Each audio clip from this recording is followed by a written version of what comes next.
131, PT Garuda Manufakture, pukul 13.45 waktu Indonesia Barat. Koper Siska sudah masuk ke mobil Vika. "Ma, Mardi enggak nganter ya? Tadi udah buat janji sama orang," kata Mardi memeluk Siska. "Iya sayang, enggak apa. Mama tadi kan sudah bilang. Kalau gitu mama berangkat sekarang ya," kata Siska mencium pipi Mardi. "Hati-hati Ma, kalian bawa mobilnya jangan ngebut, jaga mama dan adikku ya," pesan Mardi pada Komo. Mobil Vika pun keluar dari PT Garuda. Mardi kembali masuk ke dalam kantor. Dia ditunggu Lydia di ruangannya. Maya pun dipanggil ke ruangan Lydia. "Maya, saya sudah lihat rekaman kamera pengawas. Menurut kamu, apa aku harus memecatnya, atau beri kesempatan lagi?" tanya Lydia pada Maya. "Bu, baru 1 minggu bekerja dia sudah sering berbuat kesalahan. Dan paling parah hari ini, dia menjelek-jelekan ibu dan Vika dan berbohong. Kalau menurut saya, mumpung masih 1 minggu bisa kita hentikan Bu, kinerja tidak bagus. Attitude-nya juga tidak bagus. Tapi keputusan ada di tangan ibu," jawab Maya panjang lebar. Mardi hanya diam, dia akan menambahi di saat diperlukan. Baru 1 minggu kasihan juga dia, belum bisa terima gaji. Kita kasih kesempatan sampai minggu depan, sambil nunggu waktu gajian para penjahit, kata Lydia. "Baiklah Bu," jawab Maya. "Tapi kamu harus hati-hati sama dia, Lydia. Hal kecil aja dibuat besar. Dia licik," kata Mardi mengingatkan Lydia. "Baiklah Bu, Pak, saya pamit kembali bekerja." Maya beranjak dari duduknya, sedikit menunduk dan keluar dari ruangan Lydia. Lydia dan Mardi mengangguk setuju. "Mardi, bocah ini adalah titipan dari seseorang yang dulu membantu papaku. Saat papaku kena rampok di depan bank, paman bocah ini yang membantu dengan melemari batu si perampok. Jadi aku harus kasih kesempatan dia dulu. Untuk mencari alasan yang lebih kuat dan biar aku enak bicara sama pamannya itu," kata Lydia dengan lirih. Dia sebenarnya juga tidak suka kinerja Fatma yang lebih sering main ponselnya saat bekerja, dibanding melakukan pekerjaan lain, yang bisa dia lakukan sambil menjaga meja resepsionis. Repot juga kalau balas budi. "Yah, yang jelas kamu awasi dia, jangan sampai merugikan," kata Mardi. "Permisi Bu, sapa manajer personalia minta izin masuk ruangan Lydia." "Masuklah," jawab Lydia. "Duduk," lanjutnya lagi. Manajer personalia duduk di sofa di seberang Mardi. Lydia mulai menjelaskan permasalahan soal Fatma, dan dia meminta sang manajer untuk mengawasinya, karena itu wewenang sang manajer secara langsung. "Baik Bu, barusan, Fatma izin pulang, karena lututnya sakit. Dia bilang tersantuk meja. Saat saya lihat lututnya memang sudah biru dan bengkak. Jadi saya izinkan dia untuk pulang," kata sang manajer. "Sebenarnya saya juga sudah terima banyak laporan soal arogansi dia Bu. Dia merendahkan karyawan harian bagian produksi. Dan banyak yang mengeluh soal itu." Lydia dan Mardi saling menatap curiga. Ya sudah kalau begitu. Selanjutnya awasi dia," kata Lydia. Sang manajer pun pamit kembali bekerja. Dia terlalu sombong dengan gayanya itu."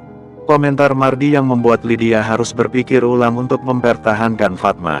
"Oke, aku pamit Lydia, aku masih ada janji jam 3 ini," kata Mardi melihat jam tangannya dan berdiri untuk pamit pergi. Kantor Bea dan Cukai Semarang. Sementara di kantor Ferish kehebohan juga terjadi. Ada yang suka dan ada yang tidak atas pemberitaan media tentang Ferish dan usahanya. Ferish siang itu mendapat teguran dari atasannya, karena dianggap telah indisipliner dengan melanggar peraturan pemerintah tentang kedisiplinan pegawai negeri sipil. Di dalam peraturan itu dinyatakan bahwa seorang pegawai negeri tidak boleh memiliki usaha lain baik yang berada di lingkupnya ataupun yang di luar lingkupnya. Karena akan berindikasi menyebabkan terjadinya tindakan korupsi, kolusi dan nepotisme. Ferish dianggap telah menyalahi aturan itu, meski dia sudah memiliki usaha travelnya sebelum dia menjadi pegawai negeri di lingkungan Bea dan Cukai. Ferish dipanggil menghadap kepala kantor untuk menjelaskan tentang usahanya di hadapan para pejabat eselon di kantornya di dalam rapat terbatas. Selama di Bangka seluruh teman-temannya sudah tahu tentang usaha Ferish, Bahkan pejabat di Direktorat Jenderal Bea dan Cukai yang berkantor di Jakarta pun tahu, tapi mereka tidak mempermasalahkan lagi karena Farish selalu melaporkan harta kekayaan secara lengkap dan terbuka pada negara, dalam hal ini pada Komisi Pemberantasan Korupsi. Dan Farish selalu bersih dari dugaan korupsi. Berhubung dia di kantor baru, dan belum ada 1 bulan, yang belum mengenal dirinya, Farish dilaporkan kepada Pak Firman selaku kepala kantor. Meski tidak terlibat secara langsung di usahanya, nama Farish tercantum sebagai pemilik dan pemegang saham terbesar di akta perusahaannya. Dengan santai dan penuh percaya diri, Farish menjelaskan semuanya, disertai bukti-bukti atas laporan harta kekayaannya yang dia buat setiap tahunnya, dan surat izin dari pejabat yang menaungi instansinya untuk dia memiliki usaha lain di luar lingkup pekerjaannya. Masalah baru datang saat seorang atasannya mempertanyakan usaha yang melibatkan istri dan mertuanya yang jelas-jelas berada di lingkup pekerjaannya. Farish disudutkan dengan pertanyaan itu. Tapi bukan Farish kalau tidak bisa menjawab pertanyaan mereka dengan jujur dan tegas. Usaha itu milik ayah mertua saya, Pak, dan letak kantor Mia tidak berada di sini, melainkan di Amerika. Memang itu berhubungan dengan pekerjaan karena menyangkut ekspor dan impor barang. Tapi selama ini saya tidak pernah ikut campur urusan perusahaan ayah saya. Semua proses dijalankan sesuai prosedur tanpa bantuan saya. Semua mengikuti peraturan yang berlaku di negara kita, kata Farish. Apa kamu bisa tetap menjaga integritasmu untuk tidak membantu jika suatu saat ada masalah dalam usaha mereka? Tanya Pak Firman. Bisa, Pak, karena itulah yang saya lakukan di Bangka. Saya bisa buktikan saya tidak terlibat dalam urusan perusahaan itu. Dan akan tetap saya lakukan di sini, jawab Farish dengan keyakinan, dan penuh percaya diri. Rapat terbatas selesai, dengan keputusan Farish harus tetap melaporkan harta kekayaan meski sekarang dia belum memiliki jabatan lagi.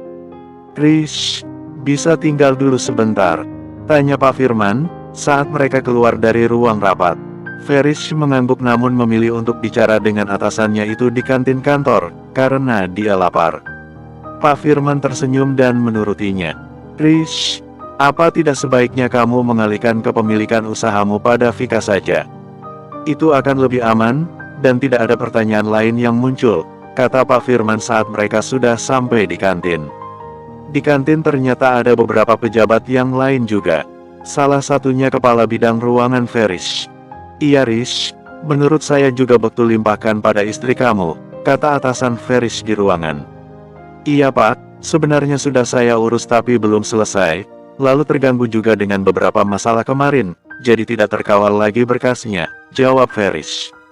Saya sudah tahu dari paman kamu soal usaha kamu yang berkembang pesat itu. Jujur saya bangga sama kamu, bisa berprestasi di 2 tempat sekaligus. Tapi untuk menjawab penasaran orang lain saya tetap mengadakan rapat tadi. Agar mereka paham, kantor pusat aja sudah tahu dan memberi izin kenapa yang di sini tidak, kata Firman. Apalagi saya masih pegawai titipan dari pusat ya Pak, kelakar Farish. Ya, karena sangat disayangkan kamu memiliki kecakapan memimpin namun hanya sebagai staf biasa sini, kata kepala bidang atasan Farish langsung.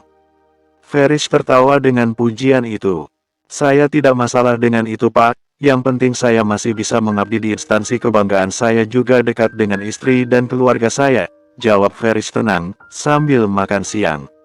Wah, kalau itu saya tersindir Rish, saya jauh dari anak istri di Blora sana, untuk jabatan saya di sini, jawab seorang pejabat lainnya. Jadi status kamu, diperbantukan di sini, gitu ya Rish? Tanya seorang teman yang baru bergabung. Iya Mas. Hehehe, jawab Farish tersenyum. Enggak paham juga saya maksudnya Pak Direktur. Yah, mainan kamu sama Direktur Rish, kami juga lebih tidak paham lagi, jawab atasan langsung Farish, yang mengundang tawa yang lainnya. Di ruang rapat mereka bersitegang untuk profesional mereka bekerja. Tapi saat makan bersama mereka berbaur menjalin ikatan pertemanan. 132, selesai mengantar mamanya ke bandara untuk pulang ke Belanda, Vika langsung pulang ke rumah. Rasa lelah menghinggapinya, Vika ingin mandi lalu tidur. Bik, di depan ada singkong, buat kolak ya Bik, kira-kira aja buatnya kalau pada suka ya buat banyak, kata Vika begitu masuk rumah.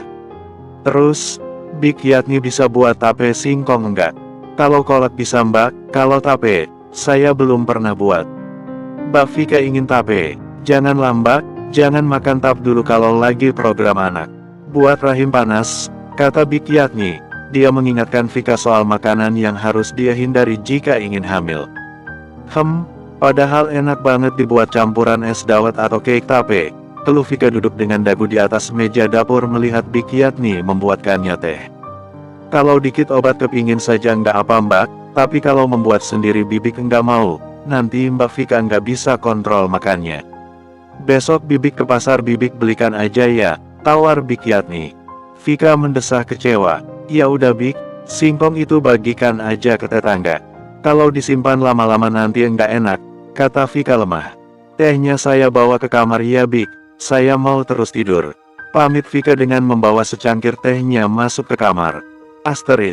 Lah, ini beli singkong sampai sekarung. Walah mbak, kalau beli mbok dikira-kira, seru Big Yatni. Koko tertawa sambil membersihkan mobil yang kena tanah karena singkong tersebut. Bibik nih, kayak nggak tahu bos kita aja, kalau udah kasihan sama orang kan gitu. Itu tadi pas keluar bandara, ada bapak-bapak tua dorong kereta sorong yang isinya singkong, katanya mau dijual ke pasar. Padahal jalan ke pasar tuh jauh banget kan Big, dari bandara. Ya sudah Mbak Vika suruh beli sekilonya 1000 tadi katanya. Mono turun dan mengajak bapak itu ke warung buat numpang nimbang. Ternyata ada 33 kilo tadi Big. Ya udah dibayar semua sama Mbak Vika 100.000. Eyalah, moga banyak rezekinya ya kok, bos kita, baik banget. Ya sudah bantuin kasih ke tetangga, pesennya Mbak Vika tadi gitu. Sisain buat di rumah dikit aja, yang lain kasih orang. Kuambil kantongnya ya kok, kata Big Yatni lalu masuk ke dapur kotor di belakang rumah. Big, dibakar enak nih, minta ya, kata pas satpam rumah, setelah Big Yatni membagi singkong itu menjadi beberapa kantong. Ambil aja Met, tapi bantu bagikan kanan kiri ya, jawab Big Yatni. Tak terasa waktu sudah sore, hampir pukul 4. Vika belum keluar dari kamar, hingga Feris pulang. Pas selamat dari mana? Tanya Feris melihat satpam rumahnya berjalan di samping rumah. Pas selamat segera berlari dan membukakan pagar untuk Feris. Abis bagikan singkong yang dibeli Mbak Vika mas, soalnya banyak banget. Kata Big Yatni disuruh Mbak Vika bagikan sebagian, takut rusak kalau disimpan. Feris mengganggu paham sifat istrinya, dia pun segera masuk ke rumah. Buat apa Big? Tanya Feris melihat Big Yatni di dapur, dia mengambil air minum. Kolak singkong mas, Mbak Vika tadi minta dibuatin. Sekarang orangnya mana? Tanya Feris melihat sekeliling istrinya tidak ada, bahkan suaranya tidak terdengar. Di kamar mas, tadi bilangnya capek mau tidur. Pantas aja nggak sambut aku di depan, kata Feris lalu berjalan ke ruang kerjanya menaruh tasnya. Dari ruang kerja Feris langsung masuk kamar. Terlihat Vika bergelung dengan selimut tanpa menyalakan pendingin ruangan. Jendela dibiarkannya terbuka, hingga semilir angin dari taman di sebelah kamar mereka bisa masuk. Feris melepaskan pakaian seragamnya dan hanya tersisa celana pendek. Dengan bertelanjang dada dia masuk dalam selimut istrinya. Rasa lelah dan penat di kantor tadi seolah menguap bersama nafasnya yang terbuang setelah menghirup aroma Vika yang menjadi candu bagi tubuhnya. Diangkatnya kepala Vika agar tangannya bisa masuk untuk memeluknya. Feris akan ikut tidur dengan Vika. Lumayanlah 1 jam untuk menemani kamu tidur sayang, gumam Feris lalu memejamkan mata dengan Vika dalam pelukannya. 1 jam berlalu, Vika mulai terbangun, aroma khas parfum Feris membuatnya membuka mata. Dada bidang Feris terpampang di matanya. Vika mendongak ke atas, dilihatnya wajah Feris masih memejamkan mata. Vika melalas pelukan Feris, dan membuatnya menggeliat. Vika memiringkan badannya, kepalanya ditahan dengan satu lengannya. Dia menikmati setiap inci wajah Feris, guratan bertambahnya usia mulai nampak di sudut matanya. Bulu-bulu halus mulai tumbuh di bawah hidung dan dagunya. Apapun akan aku lakukan agar kamu tetap jadi milikku mas, ucap Vika membelai pipi Feris dengan jemarinya. Benarkah sayang, apapun? Jawab Feris dengan mata terpejam, tangannya memegang tangan Vika yang membelai wajahnya. Udah bangun ya, kata Vika lalu mencium pipi Feris. Aku enggak terasa masih ikut tidur. Kamu kan jadi kebo kalau tidur sayang, Makanya aku sering khawatir kamu akan diculik orang saat tidur, kalau aku tidak menemanimu. Lebay deh. Bener sayang, aku takut kehilangan kamu. Yang tadi belum dijawab beneran enggak yang dibilang tadi? Tanya Ferish mengecupi jemari Vika yang digenggamnya. Vika mengangguk dengan mata terpejam dan bibirnya tersenyum. Rasa dingin dari kecupan Ferish di jemarinya mendamaikan hatinya. Kalau begitu, bantu suamimu ini mengurus travel ya sayang, dengan kamu jadi pemiliknya. Mas alihkan semua kepemilikan atas nama kamu. Vika bangun dan duduk, ditatapnya mata Ferish. Ferish menggeser badannya dan berpindah untuk tidur di pangkuan Vika. Sayang, di kantor tadi heboh, dan aku mendapat surat teguran, soal berita di media. Kalau direktorat sudah tahu sayang, cuma kantor sini pada belum tahu soal usahaku itu. Karena memang tidak boleh seorang pegawai memiliki usaha lain. Jadi bantu aku ya, kalau bukan ke kamu siapa lagi sayang. Vika membelai kepala Ferish di pangkuannya, mata Ferish terpejam tapi mulutnya bercerita. Aku mulai curiga pada temanku sayang, meski perusahaan tidak rugi, tapi tidak ada penambahan pendapatan, padahal cabang baru sudah dibuka di 2 kota. Jadi aku pikir, kamu aja yang ngurus, kamu yang awasi dari rumah aja. Aku mau selidiki dia, jadi seolah-olah karena ganti kepemilikan aku akan audit semua aset dan keuangan. Mau ya sayang? Rayu Ferish sambil menatap Vika. Aku yakin kamu bisa, dari rumah aja kalau sudah mulai stabil. Awal-awal kamu harus ngantor. Kantor yang di Jalan Adi Sucipto, searahkan tempat kerjaku. Vika berpikir keras. Soal teguran di kantor mas kena sanksi enggak? Harusnya sih kena, tapi karena aku masih pegawai titipan, juga aku masih staf, dan aku bisa menjelaskan semuanya lengkap dan jujur, aku enggak dapat sanksi. Tapi takutnya tuh nanti, kalau direktorat sudah berganti, lalu aku dapat promosi lagi. Semua akan diusut lagi sayang, meski semua yang kulakukan tidak ada yang melanggar hukum, aku harus waspada. Mau ya? Tanya Ferish lagi. Vika menghela nafas panjang sebelum menjawab. Dia menunduk menatap mata Ferish lagi. Oke deh, tapi enggak boleh protes kalau aku tidak sanggup layani nakalnya kamu, saat aku capek. Senyum cerah menghiasi wajah Ferish. Dia bangun dari rebahannya dan memeluk serta mencium Vika. Terima kasih sayang, kalau begitu aku akan menghubungi Pak Fauzi aja deh, biar dia yang urus, kata Ferish. Ferish dia beranjak dari tempat tidur dan mengambil ponselnya di atas meja rias. Pak Fauzi, pengacara ayah itu mas? Tanya Vika. Iya, kerjanya bagus dan cepat, apalagi dia sudah punya berkas kamu. Jadi pasti lebih mudah baginya. Ferish menelepon dan duduk di sofa. Vika merasa energinya sudah pulih, dia bangun dan keluar kamar, aroma gula merah bercampur daun pandan menyebar di seluruh dapur. Vika mencuci gelas tehnya tadi, dia melihat di dalam panci kolak singkongnya sudah masak.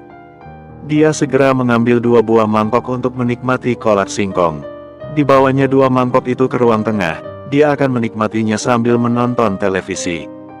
Ferish selesai menelepon, memakai kaos dan keluar menyusul Vika. Kepala Vika nampak menyembul di sofa ruang tengah. Sayang, berenang yuk, udah enggak panas, jadi enak. Serunya sambil berjalan ke ruang tengah. Makan kolak mas, tawar Vika pada Ferish. Bangun tidur, makan. Tapi kok enggak gemuk ya, kata Ferish berdiri di belakang sofa tempat Vika duduk. Makannya sambil temani aku berenang yuk, udah lama enggak olahraga. Kaku badanku sayang, rayu Ferish sambil minta disuapi Vika dengan kolaknya. Enggak olahraga nanti malam aja sayang, tanya Vika menggoda Ferish. Apa? Tanya Ferish pura-pura tidak dengar. Enggak jadi, yuk ke kolam. Kutunggui berenang, ajak Vika sambil beranjak dari duduknya, mematikan televisi.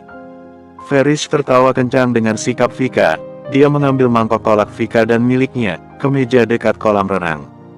Mas duluan aja, aku ambil minum dulu, kata Vika melangkah ke arah dapur. 133. Vika menunggui Ferish berenang, dengan santainya dia duduk di pinggir kolam, kakinya direndam di kolam ditemani semangkok kolak singkong. Bola matanya mengikuti pergerakan Ferish berenang, bola balik ke kanan ke kiri, dia menikmati seksinya tubuh suaminya dalam air.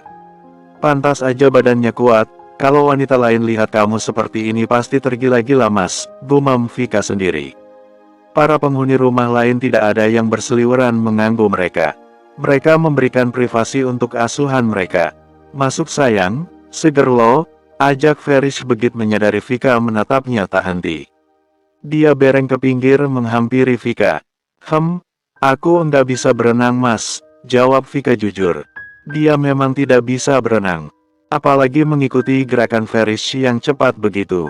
Bohong, masa tidak bisa berenang sih? Tanya Ferish tidak percaya. Dia masuk ke sela kaki Vika yang ada dalam air dan memeluk pinggang Vika yang ada di pinggir kolam. Iya mas, aku enggak bohong, jawab Vika lagi. Aku pernah hampir tenggelam di laut saat main di pinggiran pantai. Enggak taunya ombak besar datang, dan menyeret tubuhku. Waktu itu aku masih kelas 5 SD. Untung aja bapak cepat menarikku lagi.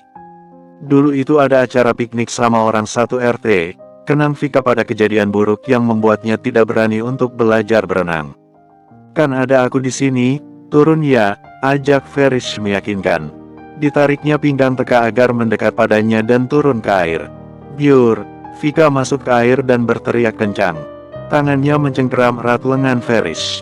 Santai sayang, jangan takut. Kamu percaya sama aku, kan? Tanya Ferish menatap manik mata Vika. Wajah yang ketakutan dan nafas yang tidak beraturan menjadi pemandangan yang menyedihkan di mata Ferish. Tangannya masih merangkul pinggang Vika. Mereka berada di pinggir kolam, dasarnya tidak terlalu dalam bagi Vika, karena dia masih bisa menapakkan kakinya. Melihat Vika masih tegang, Ferish melekatkan bibirnya pada bibir Vika. Berusaha menyalurkan ketenangan agar Vika bisa rileks. Perlakuan lembut yang tidak pernah diduganya sama sekali membuat sensasi berbeda untuk Vika. Hahaf, mas, kata Vika dengan suara bergetar, kakinya terasa lemas, dengan kejutan Ferish. Ferish menangkap tubuh Vika yang melemas, dengan sigap Ferish mengangkat tubuh Vika ke atas. Sayang, aku bilangnya kan jangan kaku tuh rileks bukan malah lemes gini. Apa kebanyakan ya vitamin yang kukasih tadi? Tanya Ferish begitu Vika berbaring di pinggir kolam. Ferish masih berada di dalam kolam. Aku ambil lagi ya vitaminnya tadi biar enggak overdosis, ucap Ferish kemudian melumat bibir Vika lagi. Hei, enggak bisa ya kalau enggak pamer kemesraan terus di depan ayah. Kata Dion Gimun mengejutkan Ferish dan Vika yang masih saling melumat bibir. Ayah, dokter, kata Ferish begitu mendongakkan kepalanya. Mendengar suara Dion Gimun Vika langsung duduk dan menoleh ke belakang. Dokter Cynthia. Vika beranjak dari pinggir kolam. Dion Gimun mengambil handuk yang ada di kursi sebelahnya untuk menutup badan Vika yang terlihat menerawang karena bajunya basah. Ini enggak berenang tapi kok basah semua sih? Tanya Dion Gimun penasaran. Mas Ferish narik paksa Vika nyebur tadi. Vika enggak bisa berenang, jadi kakinya lemas, jawab Vika menerima perhatian ayahnya. Masuk yuk bu dokter, kita ngobrol di dalam aja yuk, ajak Vika pada dokter Cynthia yang terlihat anggun sore itu. Iya, ke dalam aja, nanti kamu lihat badan Ferish, jadi ingin lihat badanku juga. Ucap Dion Gimun pada Cynthia sambil tertawa. Ih, ayah nih, apaan deh, ngomong gitu, kata Vika kesal. Sayang aku ambilkan handuk dulu, seru Vika pada Ferish yang lanjut berenang. Boleh juga kamu Rish, nafasmu panjang, puji Dion Gimun pada menantunya. Yah, tanding yuk, yang menang dapat Rolls Royce ayah, seru Ferish dari tengah kolam. Yah, kenapa mobil ayah yang jadi taruhan? Mobil kamulah yang diselimuti itu. Nah, itu mobil warisan yah, enggak akan dilelang. Ferish enggak ada yang bisa buat taruhan sama ayah. Ayah kan dah punya semua, jawab Ferish sambil menepi dan duduk di pinggir kolam. Satu yang ayah belum bisa dapat Rish, ucap Dion Gimun misterius. Apa ya? Tanya Ferish penasaran. Dalam hal apapun Dion Gimun sudah memiliki semuanya. Ayah ingin terjun ke politik begitu Vika bisa dilepas di bisnis ayah. Jadi ayah mau pensiun saja, hidup bersama Cynthia. Pensiun kok terjun di politik sih, sama aja masih kerja ayah sayang. Beda dikit lah. Setidaknya lebih santai dari yang ayah kerjakan sekarang. Jadi anggota dewan di daerah aja. Di sini misalnya, lebih kecil porsinya dibanding di kota besar. Jawab Dion Gimun dengan bersandar di kursinya. Bos, sapa Koko pada Dion Gimun. Sudah lama dia tidak bertemu bosnya ini. Ini mas, katanya sambil memberikan handuk besar pada Ferish. Makasih Ko, jawab Ferish cepat. Gimana ya, jadi tanding, kalau tidak Ferish mandi nih. Enggak enak ada calon mertua, tanya Ferish masih berharap. Enggak, jangan harap deh ayah lepasin tuh mobil. Jawab Dion Gimun kesal. CKK, ya sudah, Ferish mandi dulu ya. Ferish beranjak dari kolam dan berjalan masuk ke rumah. Ko, gimana di sini? Tanya Dion Gimun pada Koko, yang duduk di atas batu hiasan di depannya. Humi di sini bos, mereka pasangan yang lucu. Perlakuan Mas Ferish pada Mbak Vika ya seperti kalau ada bos sama mereka, tidak ada yang dibuat-buat dari sikap Mas Ferish bos. Benar-benar tidak bisa dipisahkan bos. Jawab Koko semangat, dia menceritakan semua yang ada dengan jujur. Baguslah, jadi dia memang yang dibutuhkan anakku. Jawab Dion Gimun puas. Sebagai orang tua aku juga bangga dengannya Ko. Aku jadi punya teman bicara sejak ada dia. Dia juga berani menegur dan memberi saran. Benar bos, mereka saling membutuhkan. Saya ngiri sama mereka bos. Kamu ngiri apa kangen bini kamu? Tembak Dion Gimun langsung. Kalau tiap hari lihat kemesraan mereka pasti inginlah bos, jawab Koko jujur. Dia memang kangen istrinya yang ada di Lampung. Ya sudah, kapan kamu pulang? Bilang sama Jakun biar ada yang gantikan kamu di sini selama kamu pulang. Jawab Dion Gimun langsung. Terima kasih bos, saya tanya Mas Jakun kalau ada yang siap di sini saya izin pulang. Di sini jangan sampai kurang orang. Banyak yang incar dia, setelah dunia tahu dia kelemahanku. Kata Dion Gimun lirih. Baik bos. Koko pamit dari hadapan Dion Gimun. Ayah, masuk. Vika buat minuman sehat nih. Vika berteriak dari rumah. Asteris. Waktu pun berputar, tanpa terasa matahari berangsur sembunyi, dan bintang mulai berterbaran di langit. Hidangan makan malam spesial Vika siapkan bersama Big Yatni. Dokter Cynthia mengupas buah untuk salad. Ferish dan Dion Gimun berbincang di ruang kerja Ferish. Rish, Fauzi bilang kamu hubungi dia soal pemindahan nama travel kamu ya? Tanya Dion Gimun. Iya ya, ada masalah di kantor dan perusahaan. Ferish kira itu yang terbaik sih, jawab Ferish. Masalah apa? Tanya Dion Gimun penasaran. Ferish pun menceritakan yang dialami perusahaannya dan soal teguran di kantor. Masalah di kantor akan selesai jika dia tidak terlibat di perusahaan lagi meski hanya di atas kertas. Dion Gimun mambut-mambut. Oke, cukup bijak. Soal perusahaan ayah akan bantu selidiki. Dan, ayah akan suruh anak Itnoa dari kantor pusat untuk kasih pengamanan untuk mengakses data penting kantor. Rombak semua Rish, biar Vika juga mudah mengawasinya. Sistemnya seperti kita memasang kamera pengawas di program kita sendiri. Meski mereka tahu kode dan password, mereka tidak bisa masuk untuk akses keuangan dan aset. Pencurian sekecil apapun akan diketahui sistem itu, dan terkoneksi di akun kita. Jelas Dion Gimun panjang lebar. Boleh ya, rencana Ferish semua cabang akan berkiblat ke Semarang, selama ini cabang bisa mengatur sendiri keuangan mereka. Dan disitulah lemahnya sistem Ferish selama ini ya. Keluh Ferish. Tapi kamu harus ekstra ketat lagi soal kemanan Vika. Musuh ayah banyak Rish, bisa jadi nambah lagi dari saingan bisnis kamu.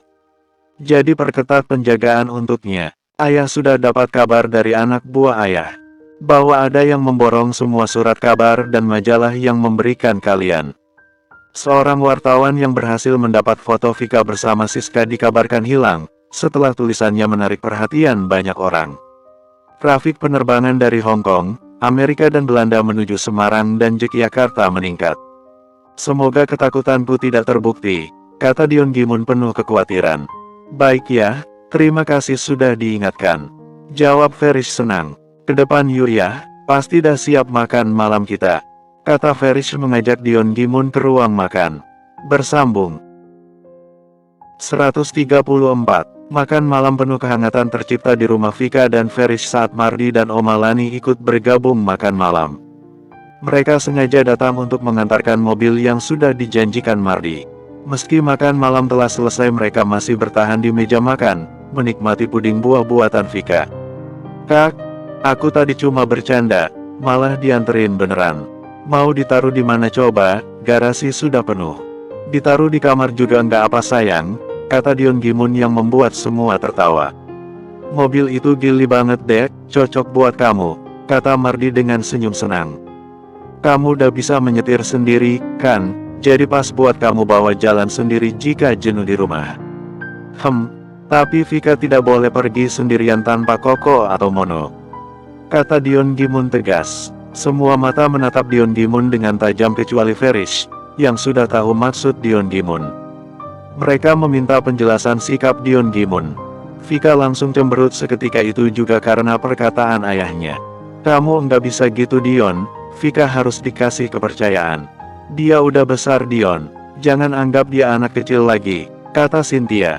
Iya, Dion, Vika cucuku juga biarkan dia bergerak bebas seperti dulu, nanti bisa gila dia kalau dikekang, kata Oma Lani. Merasa mendapat pembelaan, Vika berani membuka mulut. Iya ayah, Vika udah belajar mobil, udah mulai lancar. Jadi percuma kalau masih harus ada Komo.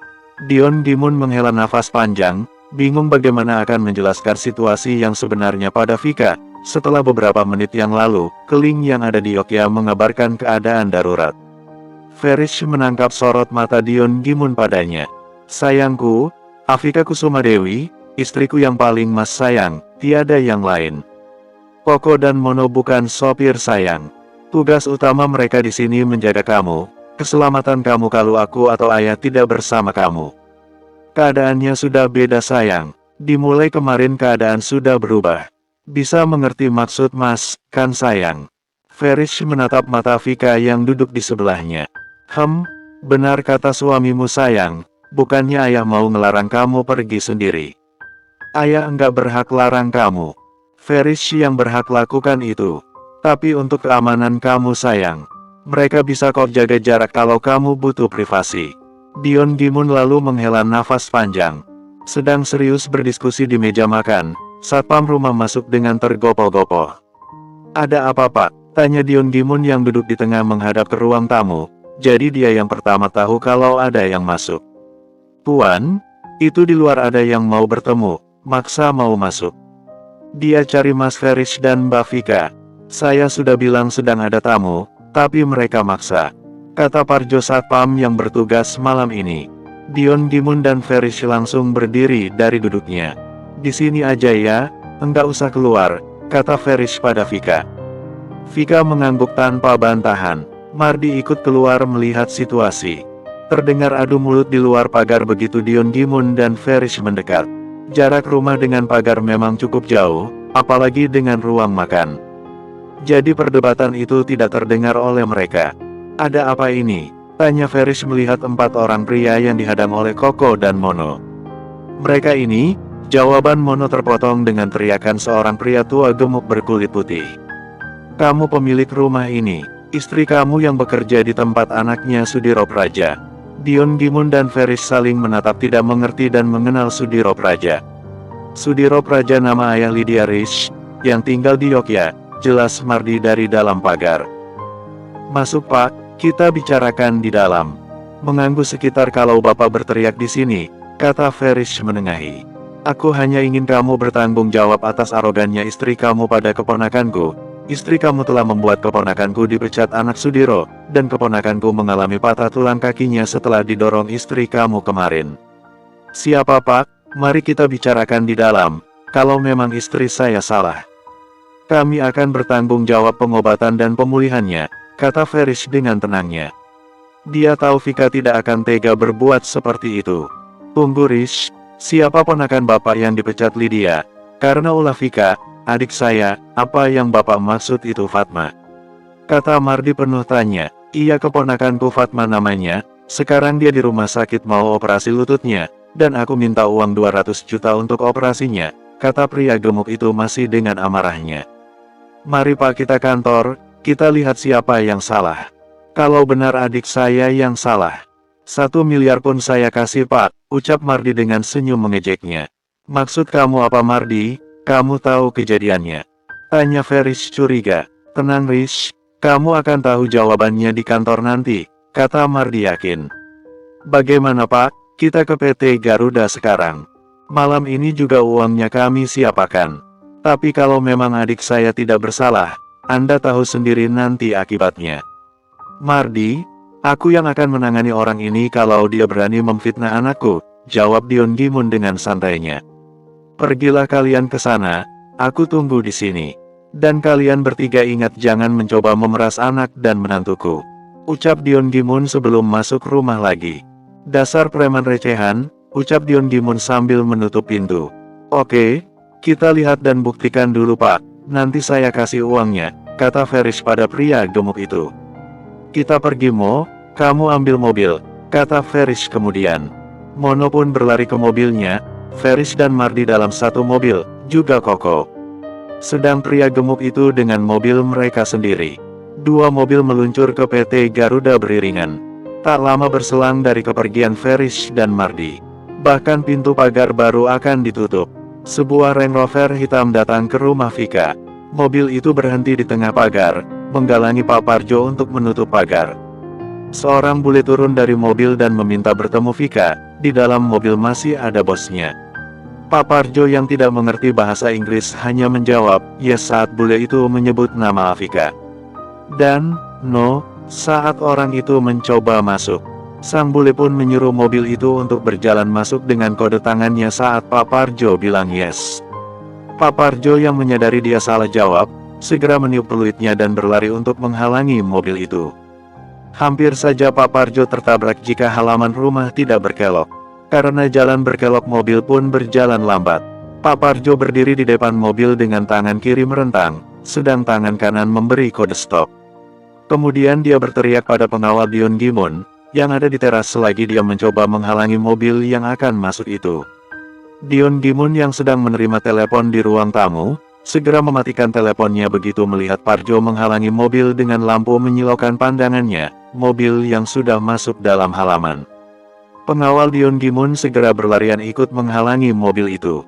Dion Gimun dengan santainya berjalan keluar dan bersedekap tangan di teras rumah melihat siapa yang menerobos rumah anaknya. Biarkan saja, segera tutup pintu itu lagi, teriak Dion Gimun pada para pengawalnya. Melihat tidak dihalangi lagi, mobil itu berjalan mendekat ke rumah. Lampu utama mobil itu menyorot ke arah rumah, di mana Dion Gimun berdiri tepat di depan pintu. Vika, Cynthia dan Oma yang ada dalam rumah penasaran dengan sorot lampu mobil yang begitu terang masuk dalam rumah. Mereka akan keluar melihat apa yang terjadi. Ferish dan Mardi belum masuk rumah lagi. Maaf Mbak, Nyonya, sebaiknya menunggu di sini saja, atau lebih baik masuk kamar dan mohon untuk dikunci, kata pengawal Dion Gimun dengan ramah. Memang ada apa di luar? Tanya Vika penasaran. Vika mulai merasa aneh. Belum tahu Mbak, ada masalah apa, tapi untuk berjaga-jaga, silahkan ke kamar saja. Oke, yo Oma, Bu Dokter, ke kamar Vika aja. Aku mau keluar Vika, aku juga seorang prajurit, meski aku seorang dokter, aku tidak takut apapun, kata Cynthia dengan tegas. Tapi dok, sanggah Vika. Dia khawatir akan keselamatan dokter itu jika ada masalah yang sedang terjadi di luar. Enggak apa, aku udah biasa dibawa ancaman bahaya sayang. Dah, kamu sama Oma, tunggu di kamar aja ya. Nanti ku kabari kalau memang aman. Cynthia keluar dari ruang tengah, dia berdiri di belakang Dion Gimun. Kenapa kamu di sini?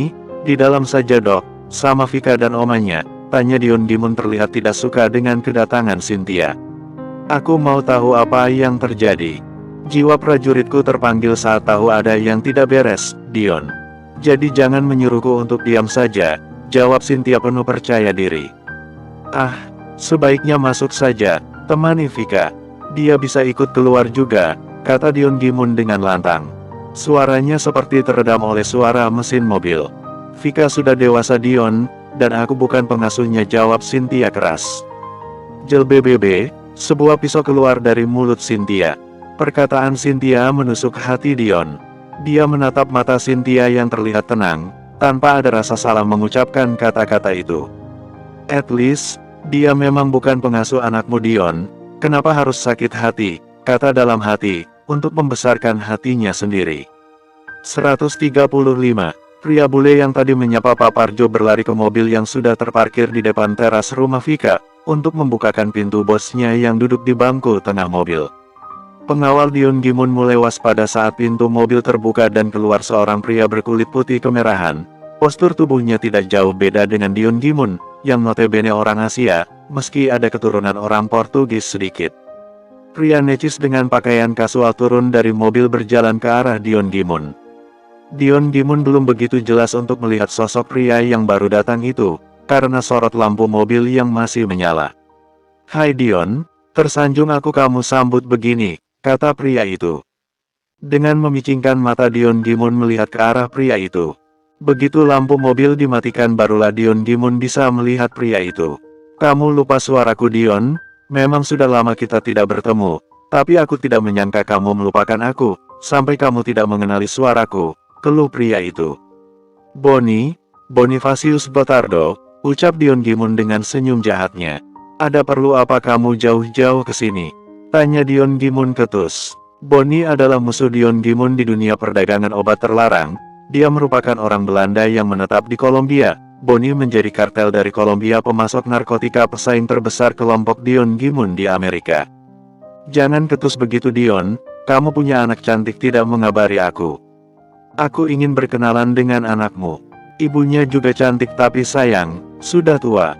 Apa maksud kamu?" Boni tertawa, dia bersandar di mobilnya. "Francisca cantik, tapi sudah tua dan milik Harold, sedang anakmu masih muda dan sama cantiknya seperti Siska saat muda, dia masih sendiri, kan? Tapi aku juga tidak akan menolak Francisca kalau dia mau menerima cintaku. Dion, aku ingin buat tawaran denganmu, kita bisa kerjasama, kalau kamu berikan anakmu untukku." "Tidak ada tawar-menawar kalau soal anakku. Jangan mimpi, kamu bisa dekati anakku," kata Dion Gimun dengan tangan terkepal. Boni tersenyum kecut.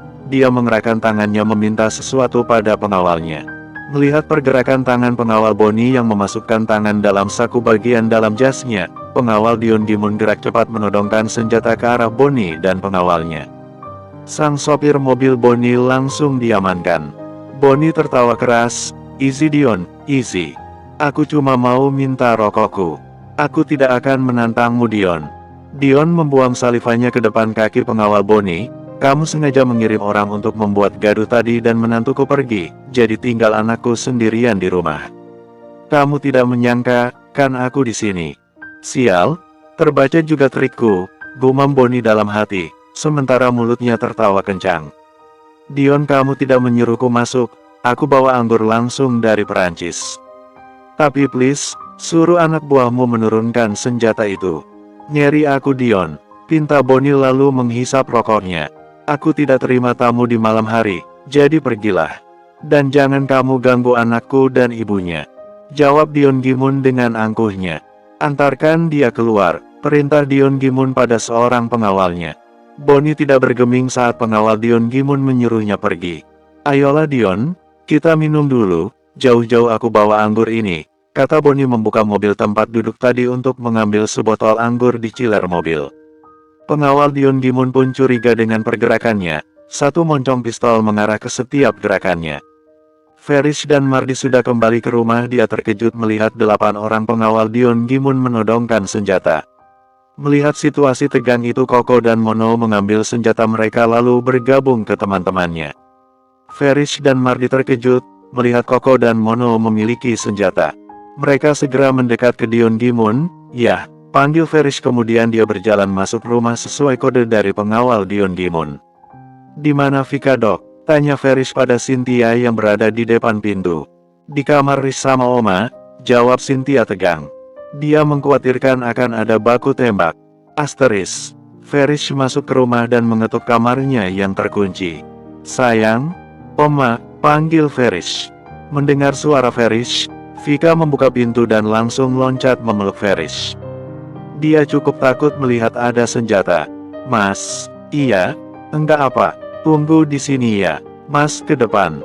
Ferish ke depan lagi, menemani Dion Gimun yang masih tegak berdiri di depan teras dan mengawasi gerak-gerik Boni. "Dia enggak apa, kan Riz?"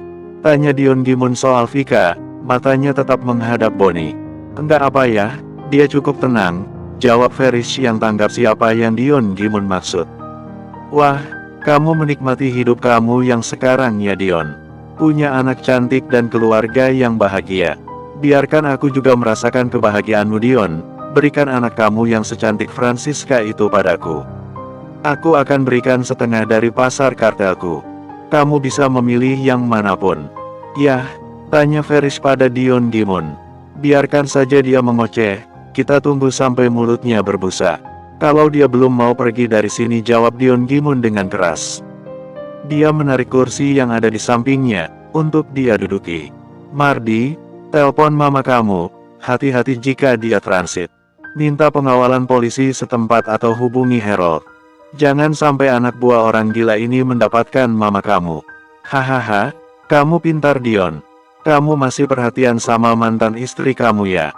Aku tidak menyangka Dion, Francisca mantan istri kamu, sapaya apa kamu dulu, sampai dia meninggalkan kamu.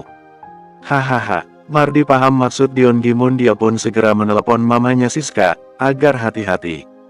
Tapi telepon mamanya sangat sibuk. Dia menelpon dadinya juga sama sibuknya. Sid, kenapa Mardi? Tanya Ferish mendengar umpatan Mardi. Mama dan Dedi sibuk terus nomornya Rish, seru Mardi kesal. Coba lagi, coba ajak Vika, dia ada di dalam sama Oma. Mungkin kalau Vika yang menelpon akan segera diangkat Mama Siska. Saran Ferish pada Mardi. Mardi pun menemui Vika dan Oma Lani. Oma bicara sama Dedi. Tanya Mardi melihat Lani menelepon di ruang tengah. Lani mengangguk, dan memberikan teleponnya pada Mardi. Bentar Dad, jangan ditutup, kata Mardi. Oma, tolong Vika suruh telepon Mama. Dari tadi Mardi telepon enggak bisa, kata Mardi pada Lani. Dia kemudian menjelaskan keadaan saat itu, dan meminta dadinya untuk mengirim pengawalan untuk sang mama.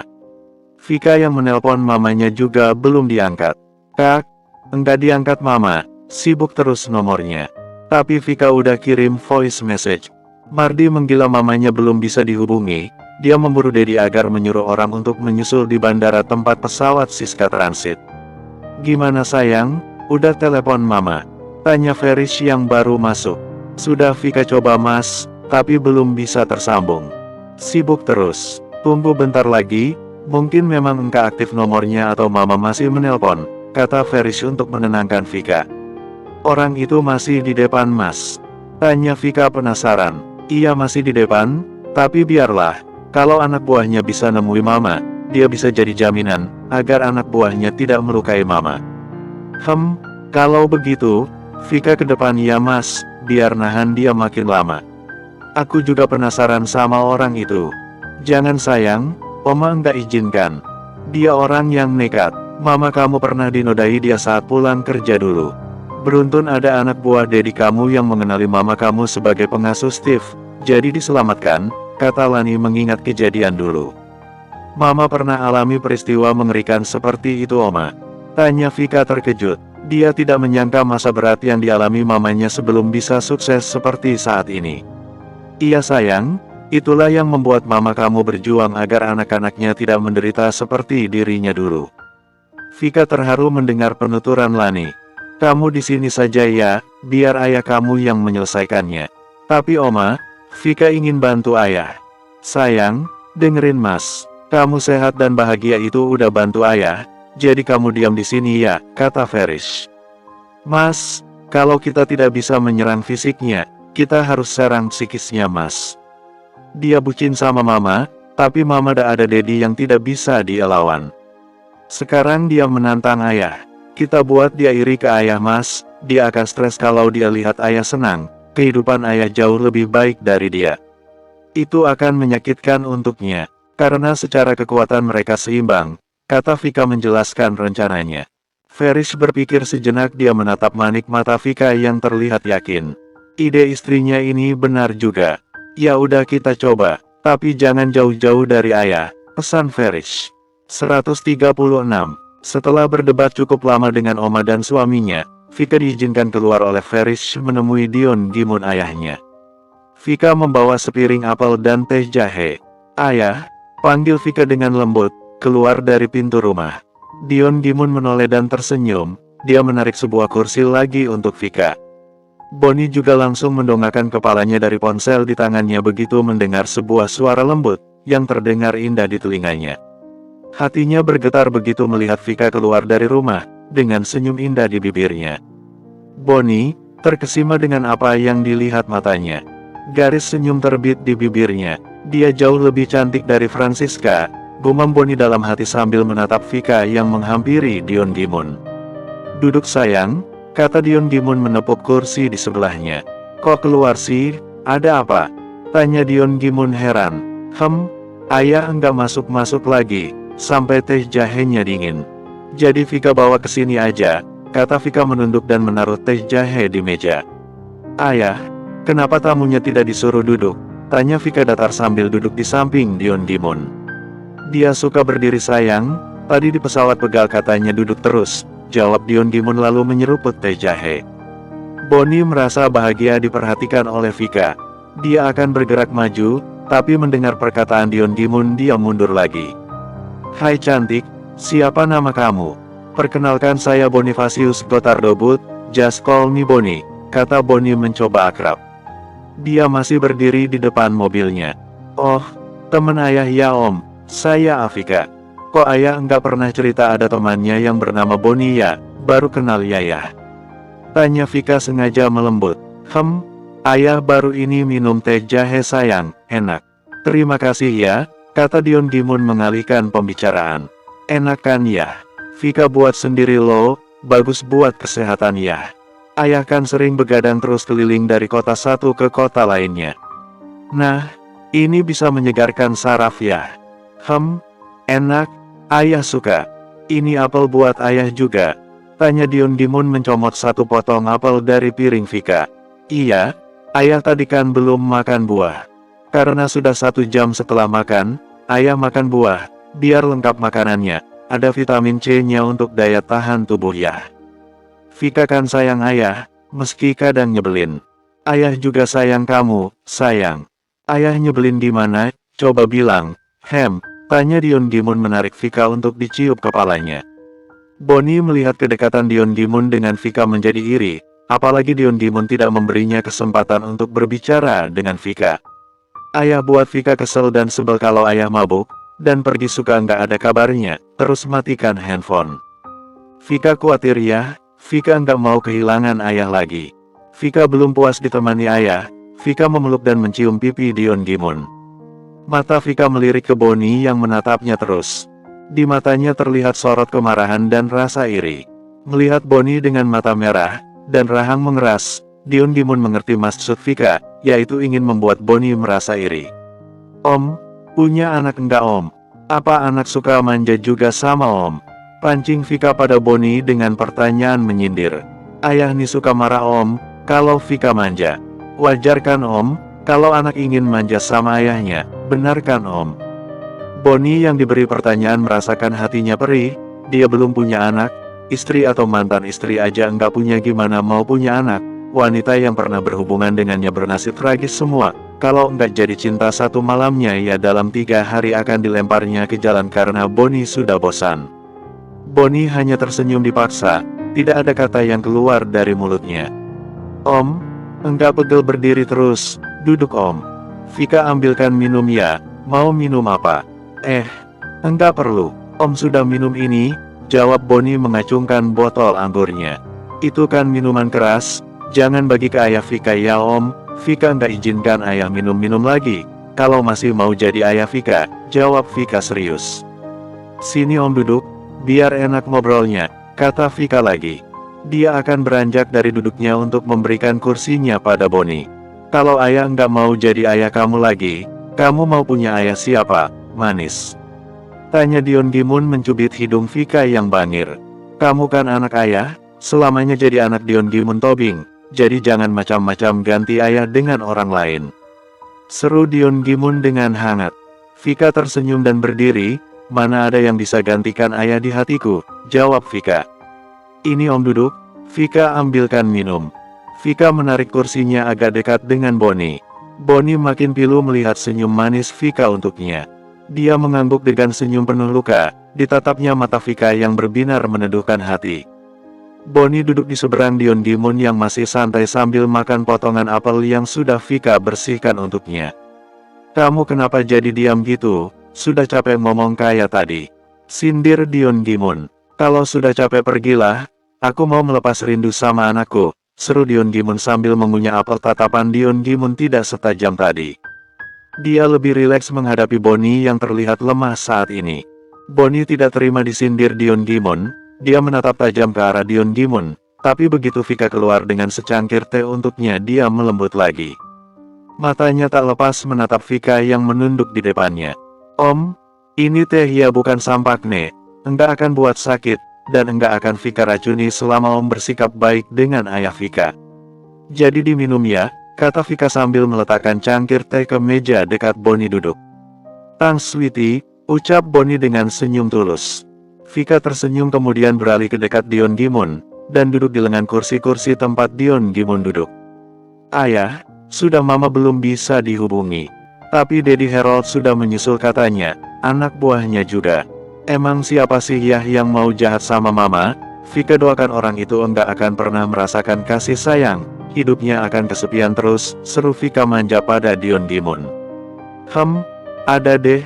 Enggak perlu tahu ya sayang," jawab Dion Gimun dengan kedipan mata. "Jadi ayah beruntungnya sekarang punya kamu, meski mama kamu tidak bersama ayah lagi." "Pasti dong, ada Vika sama Mas Ferish yang akan temani ayah, juga cucu-cucu ayah nanti. Pasti sayang banget dengan opanya." "Sayang, bobo yuk, dah malam," kata Ferish di depan pintu. "Iya sana bobo, buat cucu yang banyak buat ayah ya," kata Dion Gimun mengelus rambut Vika. Vika mengangguk dan mencium pipi Dion Gimun, dan dibalas kecupan di kening Vika. "Mimpi indah sayang," katanya lagi. Vika mendekat ke arah Bonnie dan mengulurkan tangan. "Malam Om," ucap Vika mengajak Bonnie berjabat tangan, dan diterima oleh Bonnie. "Salam buat keluarga ya Om, kalau kesini lagi mereka diajak ya," kata Vika dengan ramah. Vika lalu pamit dan masuk ke rumah bersama Ferish yang masih menunggunya di pintu. Begitu masuk ke dalam, Ferish menciumi wajahnya karena bangga. "Udah Mas, geli. Mas enggak bercukur ya sore tadi," protes Vika. Ferish tersenyum dan mengajaknya ke ruang tengah bergabung dengan Oma Lani dan Mardi. "Dek, dari Mama," kata Mardi memberikan ponselnya pada Vika. "Hai Ma, Mama di mana?" seru Vika senang pada Siska yang di seberang telepon. "Mama, masih di Qatar sayang, sudah transit. Tapi disuruh nunggu Dedi kamu di sini mau jemput." "Maaf ya, tadi ponsel Mama enggak aktif sayang," jawab Siska merasa bersalah. Syukur deh, Mama sama siapa di sana? Anak buah ayah sama Dedi ada di sana enggak?" "Ada sayang, tadi Joe sudah menghubungi Mama, katanya ada orang ayah kamu yang mau jaga Mama, terus orang Dedi kamu juga datang. Jadi Mama sekarang dijaga 10 orang dari laki-laki Arab dan bule yang tinggi besar, berasa jadi ratu Belanda deh," kata Siska lalu tertawa. Vika ikut tertawa senang, dia merasa lega mamanya sudah aman. Sambungan telepon berlanjut di ponsel Vika sendiri. Dengan panggilan video, Oma Lani ikut bergabung. Vika bermanja dengan bersandar di bahu Oma Lani. Setengah jam kemudian Dion Gimun dan Cynthia masuk ke dalam rumah. "Udah pulang orangnya ya?" tanya Vika yang melihat Dion Gimun bergabung dengan mereka. "Udah, barusan. Berkat kamu kami tidak perang tembakan.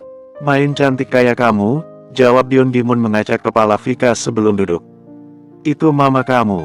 tanya Dion Gimun setelah duduk. Iya, Dedi udah sampai juga di Qatar." "Yah, Dedi bilang terima kasih," kata Vika pada Dion Gimun. Yang hanya dijawab Bu Maman oleh Dion Gimun, karena sedang meladeni Cynthia yang mengajak pulang. Vika meminta mereka menginap tapi Cynthia menolak karena besok ada harus ke Surabaya lagi. Vika minta maaf karena makan malam jadi berantakan dengan adanya tamu tak diundang. "Ayah pulang ya sayang, pengawal ayah akan berjaga di sini, enggak apa, kan?" tanya Dion Gimun memeluk Vika. "Enggak apa ya, Vika merasa aman kalau di rumah." "Ayah hati-hati," jawab Vika merangkul ayahnya mengantar sampai ke depan pintu. "Dokter, terima kasih sudah kesini, dan maaf untuk ketidaknyamanannya," kata Vika memeluk Cynthia dengan hangat. Iya, Vika, enggak apa, resiko berhubungan dengan orang penting ya, jawab Cynthia sambil tersenyum saat Vika melepas pelukannya. Saya pamit ya, sampai ketemu lagi, pamit Cynthia kemudian bersambung.